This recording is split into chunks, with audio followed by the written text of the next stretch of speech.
what are you doing now, and what pushed you to being who you are and what you're doing? Yeah, so I'm currently leading a national boycott against Target because Target has walked away from the Black and the Hispanic community in terms of their hiring practices, in terms of their promotion, in terms of their advancement, in terms of their partnership.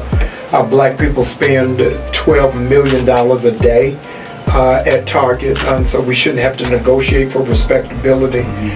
It should really be a camaraderie based off of business. Well, hello everybody. Welcome to Dripping Conversation. We're your hosts. I'm Bishop O's. And I'm Paul Weinstock. We are so excited to be able to come and share with you today's topic that's going to be dealing with a whole lot of drip and conversation. We got an amazing guest with us today, and I'm telling you, he's my brother. He's my friend. He's the pastor of New Birth Cathedral in Georgia, but he's originally from Baltimore, Maryland. Listen, he's an activist socially, emotionally. He is a man after God's own heart. He's also a man that has the voice for people who don't have a voice. And we're going to give it up for my brother and my friend, the Reverend Dr. Jamal Harrison Bryant. Man, thank you. I'm glad to be with y'all brothers. Yes, we're glad to have crab you too. cakes, meat mambo sauce.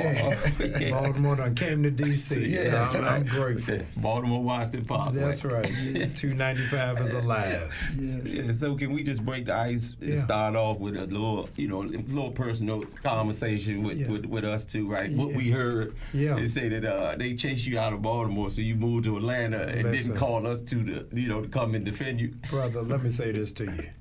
If you believe that, then I don't know what to tell you. It's a bridge that's for sale. Okay. Yeah, no. Incredible things happened in Baltimore. This is the 10th year anniversary for Freddie Gray. Okay. And when Freddie Gray uprising took place because he was killed by Baltimore City Police, it was a great disconnect between the community and the church. And regrettably, there was over 2,000 churches in Baltimore, and I was only one of a very few amount of pastors. And so we had some confrontations and some altercations and some situations, but that was 5 years before I ever left the city. So, people will rewrite time. Yes. Now, let me say this. That wasn't a true thing. That was just something that was an introduction. We didn't hear that now. Well, it's here. All of us got street credibility. There you go. So, I don't want to write a fairy tale on what happens. You can never be in a place of significance and have 100% affirmation. If everybody is for you, you're not doing anything, and that's great. Right. There you go. Question. We want to know, before we go into where you come from, what are you doing now, and what pushed you to being who you are and what you're doing?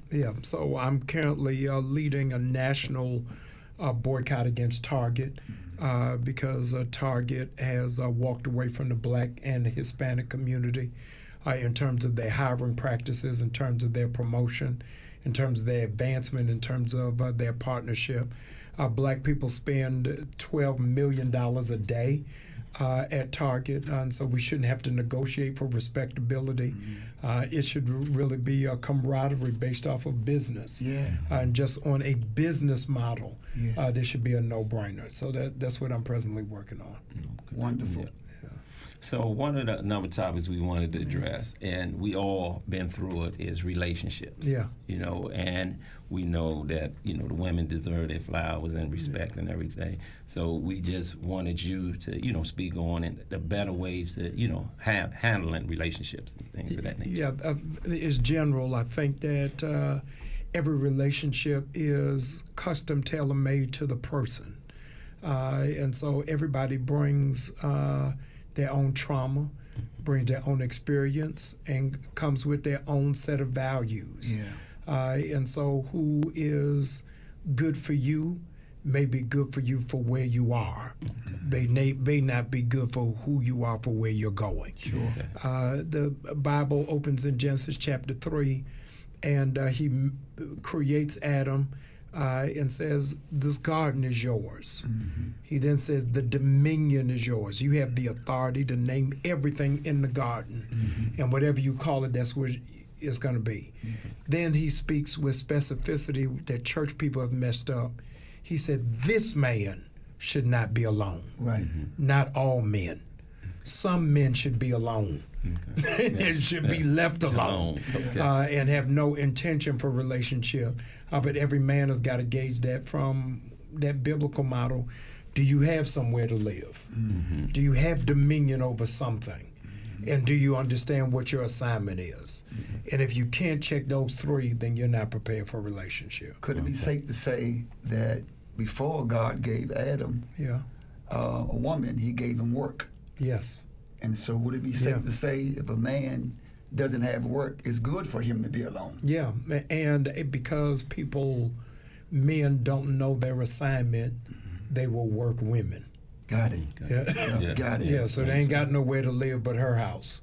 Right. Got nothing to drive but her car. That's right. you got And it. so their whole preoccupation is in the art and science of manipulation rather than in authority. That's powerful. So yeah, no, I agree with you 100%. We want to know a little bit about your upbringing, Yeah, where you come from, how was it, what it looked like, yeah. was your mom and dad, in your life, that sort of thing. What does that look like? I am a blessed man. I'm a blessed man. I am a fourth generation preacher. I am my children are now fourth generation students at HBCUs. The fact that I can track my bloodline through 4 generations of college degrees and 4 generations of doctorate degrees is an amazing blessing. My parents met at Boston University. I moved to Baltimore in elementary school, and that's where the fairy tale ends. Okay. Yeah, I failed the 11th grade, Yeah. got kicked out of high school, got a GED, got into a Morehouse on probation, had a child out of wedlock, and God recycled me Yeah. and gave me a new lease on life. So I didn't break generational curses, I created them. Yeah. And so because of that, I had the responsibility to stop what I started. And very few people have that privilege and that burden to be able to say that you curated a curse, but you also came to bring it to an end. Yeah. Yeah. Another question we wanted to talk about as far as we know we got a lot of killing and things going on and incarceration, low income in our communities. Could you speak on some of the things that you could say that may help uplift the community and, just trying to curb the violence and some things that, you may think that's helpful? The number one killer of black people is not opiates. Okay. It is not drugs. It's not even guns. It is the absence of self-love. Okay. Jesus said, love your neighbor as you love yourself. That becomes a problem if you don't love yourself. Right. And so it is heart-wrenching when you hear how many teenagers don't expect to be 30. Okay. So people are living for today because they don't have any hope of their tomorrow. One of the venoms that is dispatched in the black community is social media, is that we have built a false premise of success, is what we post. Nobody ever posts their failures. Yeah. Yes. Yeah. Yes, I Amen. agree So that. everybody shows their touchdowns without showing their tackles. There you go. And you got to be able to show both of those. So nobody really talks about coming out of abject poverty or coming out of the projects.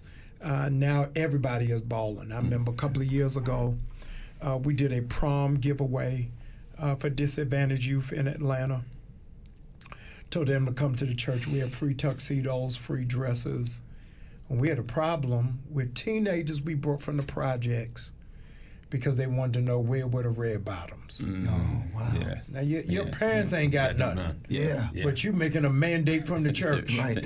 You know what I mean? Because we have created a false premise that material things is synonymous with success. Let me pause right there and push this envelope. Yeah. Because this is Drip and Conversation. Yeah. And we believe here that Drip is not only about your net worth, but about your self-worth. Yeah. Give us a definition of what Drip can means to you. Yeah, I want to be clear that I am not against living well, driving well, or dressing well. However, I don't think that that's your optimum aim. Drip for me is the 23rd Psalm. Yeah. Your cup runs over. Yeah. That you got enough to drip into somebody else's life. A lot of it's impossible for you to drip on yourself. So you have to think that that God never gives you just enough for you. He always gives you enough for somebody else. And a lot of people get so consumed with the cup that they forget about the saucer. And so at the end of your life, John Maxwell said, there is no success if you don't have a successor. So who did you help make something out of your life? I'm in Atlanta, but history will record that one of the greatest mayors in American history, not black history, was Marion Barry, who created the summer job program. And a lot of those kids who came out of the summer job program are today DC's entrepreneurs because they learned the model and understood what it took to be a success. Didn't come through osmosis, it comes through an example. And so it still drips on by what it is that you leave in that trail of breadcrumbs. It's obvious that you have the drip. I want to know a little bit about, we know you started your church in Baltimore in 2000, if I'm not. That's correct. In 2000. What prompted you to start that? Give us a little bit about how that was and how challenging it was to leave something you birthed and then you can flow on into where you are now in ministry and at the church and what you're doing in the community. So before becoming a pastor for 6 years, I was a national youth director for the NAACP. And in 1999, we had our convention in Charlotte, North Carolina. And Kwesi Mfume, who was our president, came down with strep throat and couldn't speak. And so 4 hours before the convention opened with 10,000 people, he said, Jamal, I need you to give the keynote address. At that time, I'm 26 years old. And I spoke that night. It was a critical moment for my life. That next day, I was on the cover of USA Today. I was on CNN as a young leader to watch at 26 years of age. Was you nervous? Yeah, I was nervous. I was scared to death. Nervous is polite. I got off of the stage that night thinking I'd given the best speech of my life. And waiting at the bottom of the steps was another DC great, Dick Gregory. And Dick Gregory grabbed me when I got off of the stage, grabbed me by my chest and threw me up against the wall and said, boy, what's wrong with you? Now, I've never met Dick Gregory a day in my life. I only knew Dick Gregory from albums in my parents' basement. I didn't know who he was. So I'm thinking in my head, what did I say wrong? What did I do? And Dick Gregory said, young man, you out of order. So I said, I'm out of order. I said, what do you mean?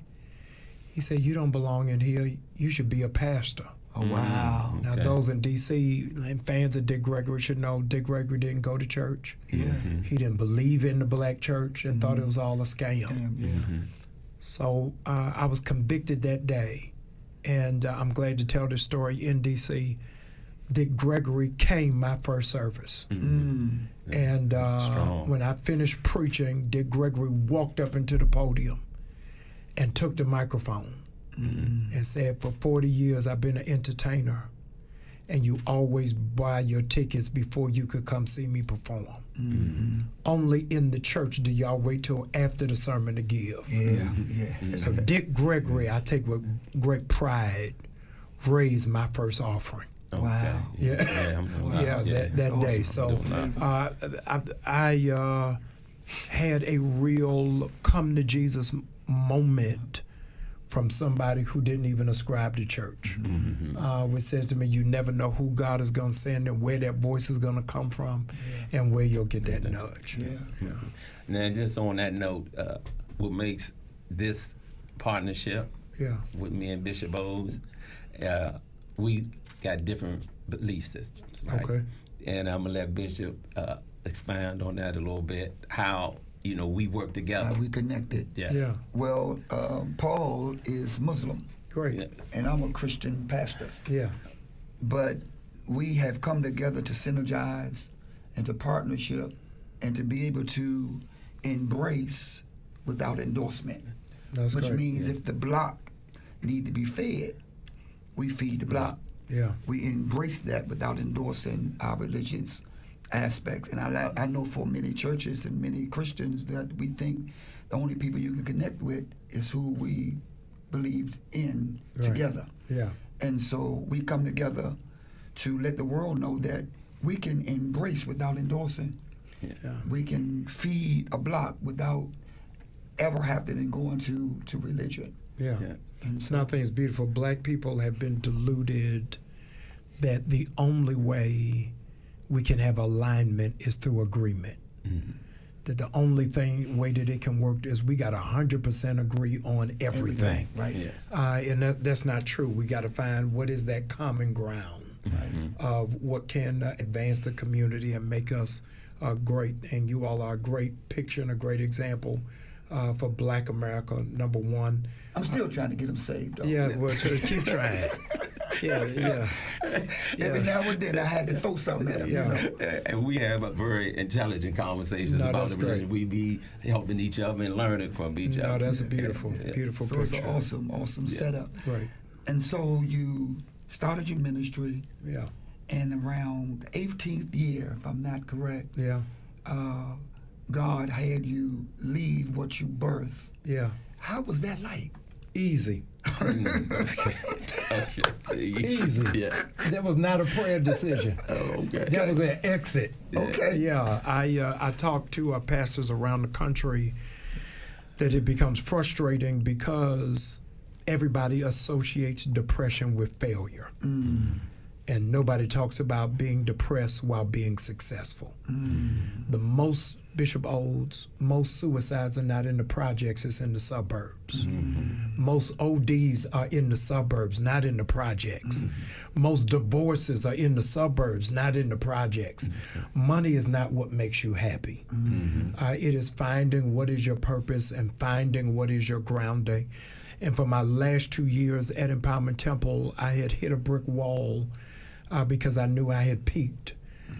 But I didn't have a blueprint on how to transition. And a lot of people, whether you're Muslim or Christian, assume a call from God is eternal. And sometimes your call is like milk. It's healthy until the expiration date. And then if you don't get rid of it, it's going to mess up the whole house. And so I realized that I had eclipsed it. I had done all that I was set to do.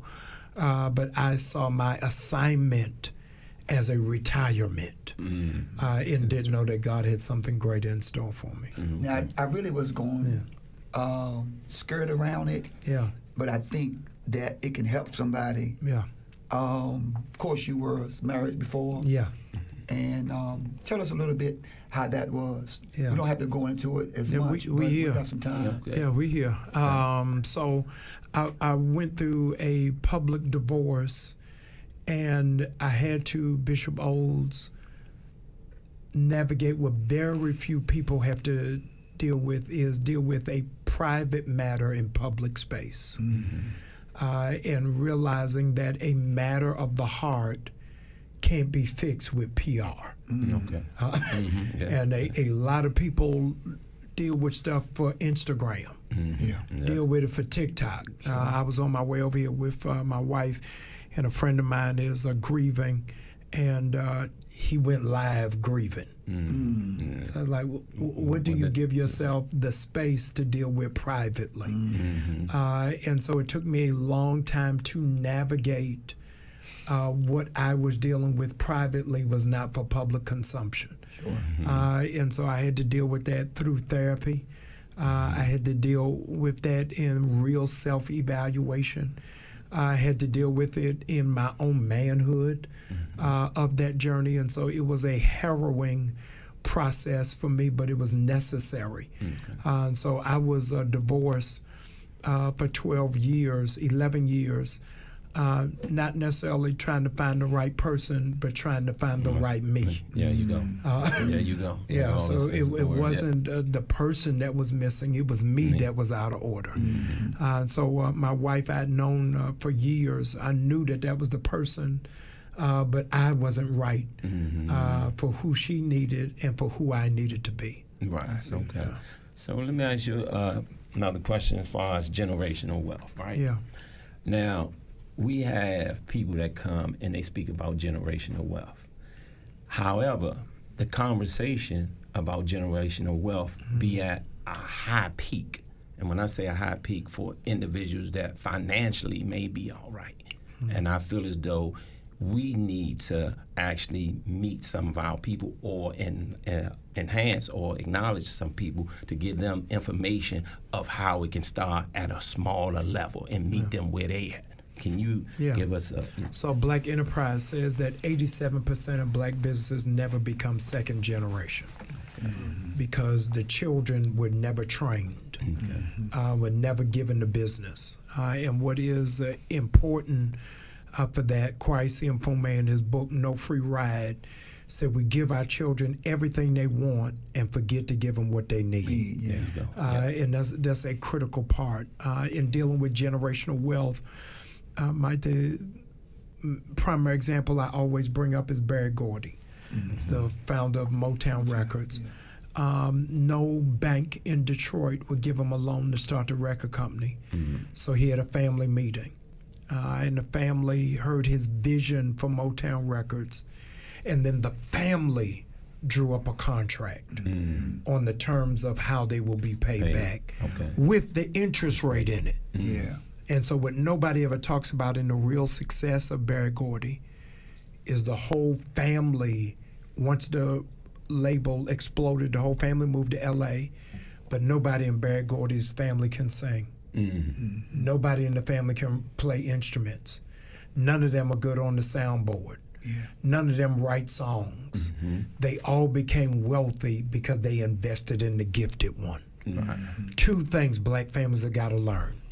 Number one, how to do favors and not do business. And number two, how to get behind the person who got the gift.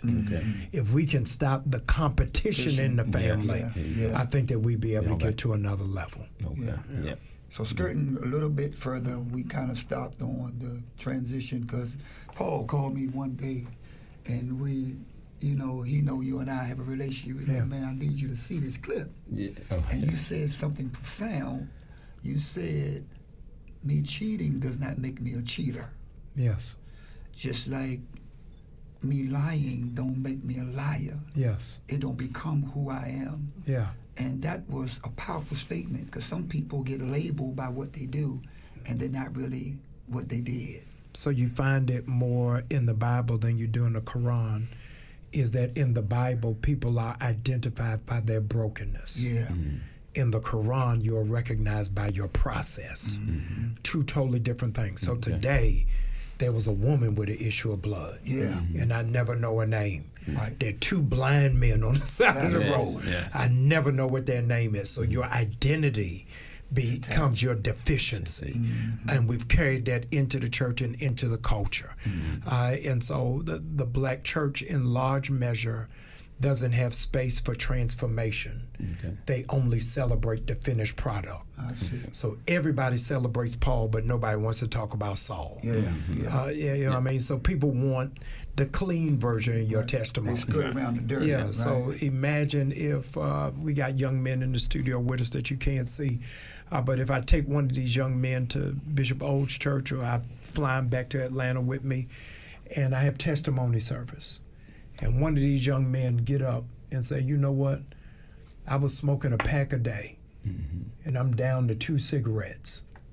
Nobody in the church would cheer. That's right. Because they only know how to celebrate when you clean. Right. If one of these young men say, hey, church, I just want to give God glory. I used to sleep with a woman every weekend. Now I'm down to one weekend a month. We don't celebrate There's the no process. celebrate for process. Right. It is only at the destination of the finish line. That's right. And we've got to learn how to support each other till we get to that place. And that's why a lot of people don't come to church because of a badge of shame.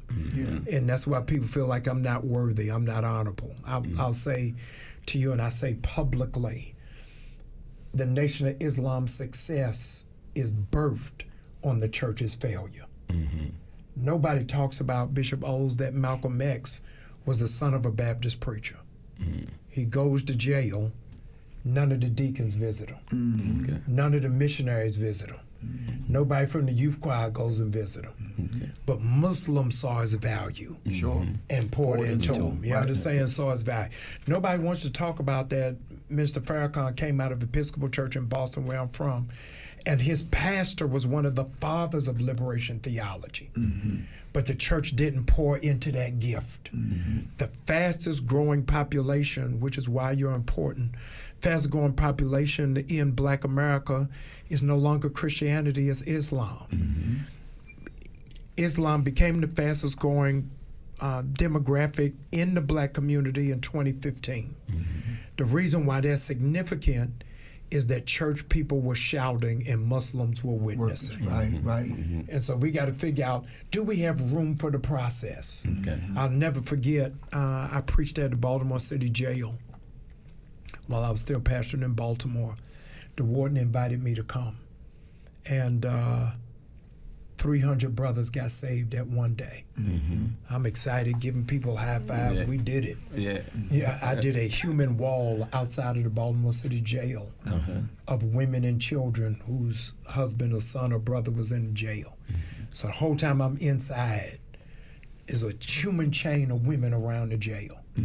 The brothers go back and they banging on that plexiglass crying because they hadn't seen their kids, hadn't seen their mother, hadn't seen their sister, hadn't seen their girlfriend. The warden walks me out. Said, Pastor Bryant, this was great what you did today. But what you gonna do about housing? If you ain't got nowhere for these brothers to live when they come out, then this don't mean nothing. So the responsibility of the church is not just preaching and shouting and singing, but is serving. There's a reason why the mosque is 80% men and the church is 80% women. And the reason why that is because men want information and the church gives inspiration. So you see all of these young men joining Hebrew Israelites. They're going to watch YouTube videos for 3 hours at a time. And at the same time, I can't get 40 people to Bible study. Because we're not giving information. We're giving inspiration. It's all turn to your neighbor, shake them by the hand, shake them and rock them. And brothers, this is an information age, and we're giving no information. You may not know this, and I'm going to kind of put it out just for a moment. I know we don't have a lot of time, but when you were speaking about incarceration and coming out of that, that's part of his drip because he did 23 years. Well, I had 2 life sentences in the federal system, and I was going to get on top of that, but we connect so much that he jumped right on it. No, that's great. And I came out of Baltimore. I was on one-on-one Lombard Street. They gave me 2 life sentences, drug case, no violence or nothing, first-time offender. However, I had to get into the law library because I needed to learn the law to help me get back out in society. You know, the law says if you take 1 step, he'll take 2. So I made it my business to get in the law library, understand the law, and I was blessed to be able to come back out. Where in Baltimore were you raised? I was born in Baltimore at Lutheran Hospital, but I didn't live there. I don't know how it happened. Where but did you live? I live in D.C. I'm from Washington, D.C. But you graduated high school in D.C.? Correct. And I was tried, though, in Baltimore. But they brought you back home, right? You had to come back home. That's what you get. You try to make $1 on our back while eating us potato chips. I got it. And today's what's going on with me is making a change in this community. That's part of DRIP. mean to me. Yeah. You follow me? Yeah. And our wonderful Mayor Mary Bowser has allowed me a second chance with some of the other council members and some of the directors that she actually, which is a cluster of her agencies that How she funded. old were you when you became Muslim? 26. How am I now? 59. No, just I'm 59 now. Yeah, So. and let me ask you a question. It got nothing to do, and this ain't my interview, it's yours. I'm Yes. just curious. Yes. Was there any presence of the church while you were locked up? Yes, they had their days. They had a which we chapel. Yes, there you go. But they didn't have presence. There you go. Yeah. I ain't talking about the chaplain coming through there. Yeah, but you understand what my point is. Yes. Yeah, clearly. and Christians a lot of time make their relationship an event Okay. by Sunday. Yes. Muslims make it a lifestyle. There you go. So they know the times of prayer. There you go. And he can answer that. We be riding. I said, Bishop, I got to pull over. I got to go out and pray. Yeah. He said, okay, go ahead, man. Take your time. But I'm still trying to get them saved. No, it's in them. It's in them. Oh, and then y'all gonna team up. It's in them. No. Okay, I'm doing lie. Yes, Yeah, no. At the end of the day, we But gonna what learn from each you other. struck, what I was trying to connect was when they come home.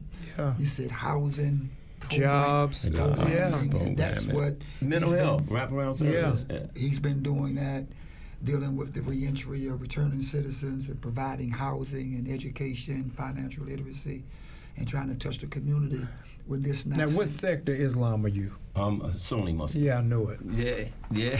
I knew it. I knew it. And we're going to have a part two. But let me say how I knew it. Okay. You want to know it? Because I'm in dripping conversation. Yeah. Okay. I knew it when I saw your car. Yeah. Okay. You a Middle Eastern Muslim. you from Dubai. You ain't from Harlem. I got it. Okay. I got it. So shifting, right? See, his whole body language is locked up when I started referencing the nation. And he wanted to say that ain't me. Yeah. But he couldn't find a release without it sounding like he was throwing shade. But I got it. I felt you. I got you. Go ahead. All of us greater. I got it. Leave it alone, No, I got it. I Exactly. got it. Religion. Yes. And what's the next one? Religion and Politics. Politics. There you go. Yeah. Politics. Yes. Separates us.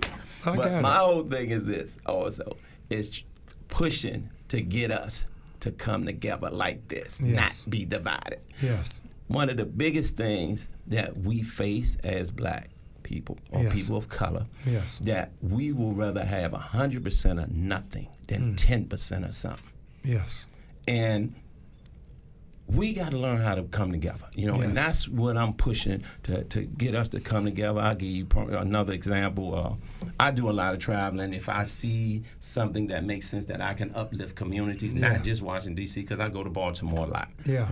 So I help them with programs over there. I You work buying with property. them. I ain't bought no property over there, but that's the conversation. You that got we're to. They going got into. 10,000 houses for sale. Exactly. I just was in a conversation with a good friend of mine's, Uncle T, that's Yeah. over there doing a lot of work, and we were talking about getting some property. Yeah. But I'm working on one venture now. I went to Detroit, another place that's, tore down, Right. need help. And they have a program, a young lady named Brandy has a program there. And it's a program where they allowed her to take two of the schools that has been closed down Yeah. and turn them into community centers. I went toward it. There you. I went toward it. It's amazing. Thank you. So the after-school program, Yes. the GED program, Yes. the life skills, they got a swimming pool in there. Yes. Yeah, no, Yes. it's great. And that's what I'm trying to do in D.C. and Baltimore. I ain't Yeah. trying. That's what I'm going to do. I believe you're going to do You it. follow me? But I want to tag on that generational wealth can't just be left to last names. Yes. You understand? It's got to be, who am I really building relationship with? So I have a group of covenant brothers, I call them, and said, listen, we're not 16. As grown men, what business are we doing together? Yes. Generational wealth is a wide open. I give you a challenge for today, is that your sect has left Malcolm X's legacy on the floor. The nation can't get it. The church can't get it. That's yours. Yes. Yeah, and so his legacy has been left because there is no generational wealth.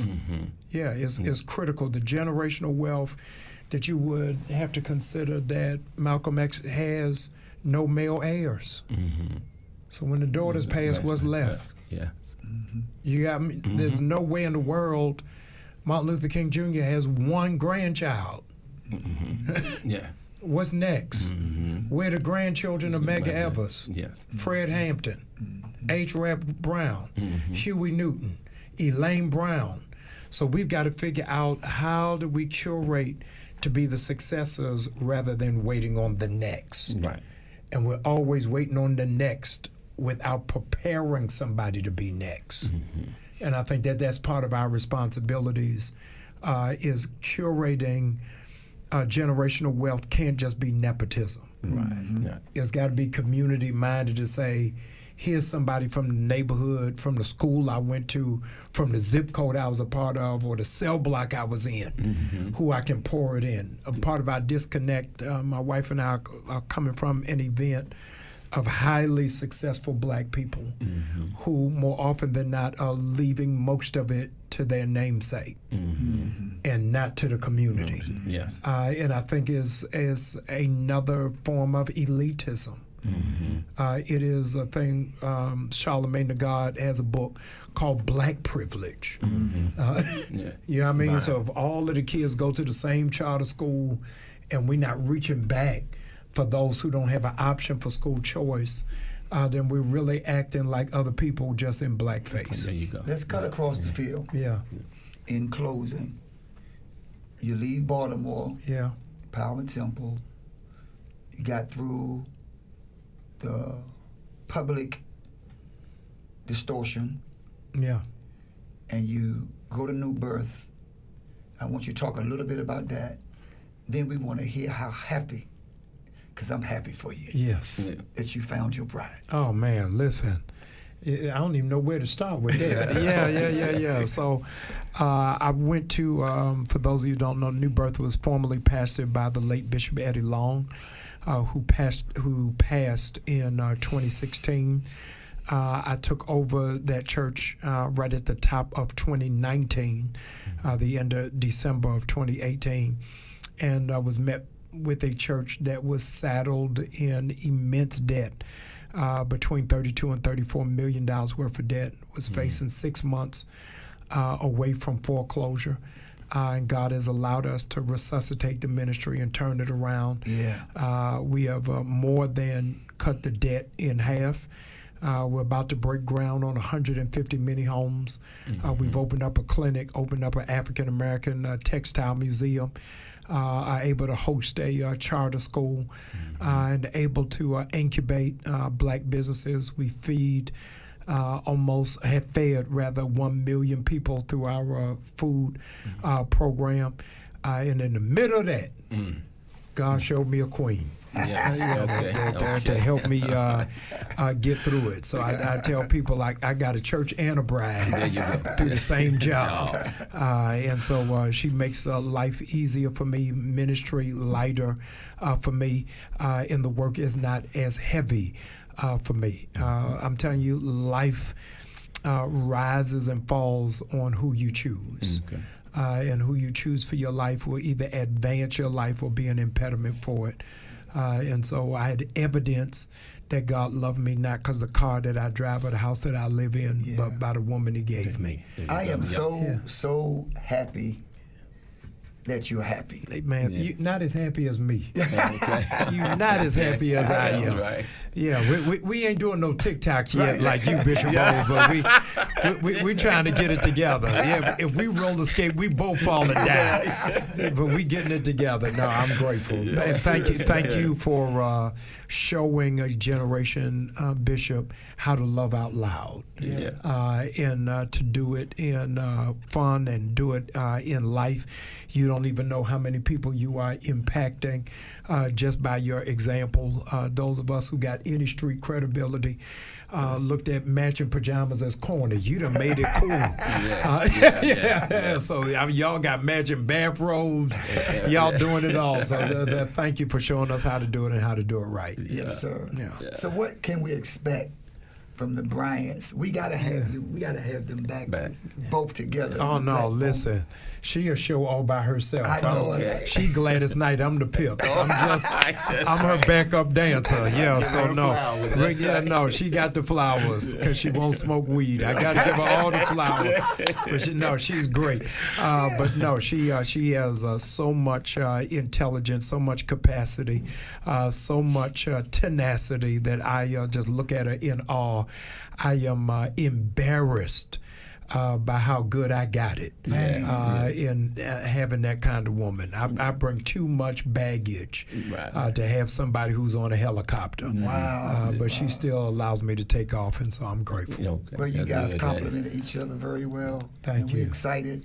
Thank you. And we expect more and great things It's from coming. both of you. And I can't wait. It's coming. Get connected. And we got to get back to Atlanta, too. Oh, yeah, no, please. Matter of fact, I'll be there in 2 weeks from the following Friday. Okay, come on. Yeah. You got to come to church. Yeah, I ain't got no problem coming well, in. thank you. I ain't got no problem Help coming me in. get saved. Help me. He already, it's in him. It's in him. I got it. He made a contract while he was in there. I just got to wait for the lifespan of it to run out. He coming home, that glow is on him. Nah, I got it.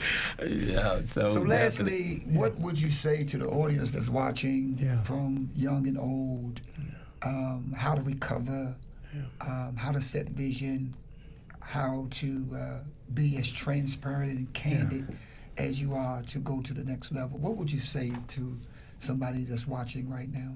I would say to them that this show is everything you need for drip and conversation. I'm now on the other side of 50, so the millennials who are in the room, Gen Z in the room, have no idea what I'm getting ready to talk about. It's an old show called The Odd Couple. In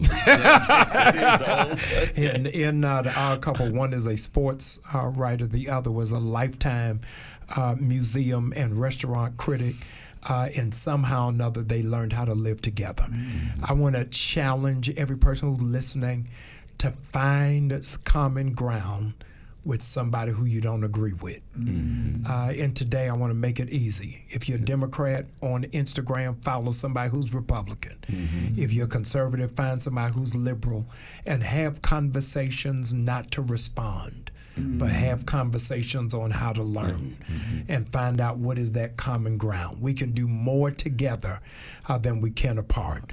And so I am inspired and I am challenged because I have not in public space had a public conversation with somebody from a different religion. And so this podcast has challenged me to have conversation and know the art of conversation is not the science of debate. There you go. And so listen to respond and not listen to react.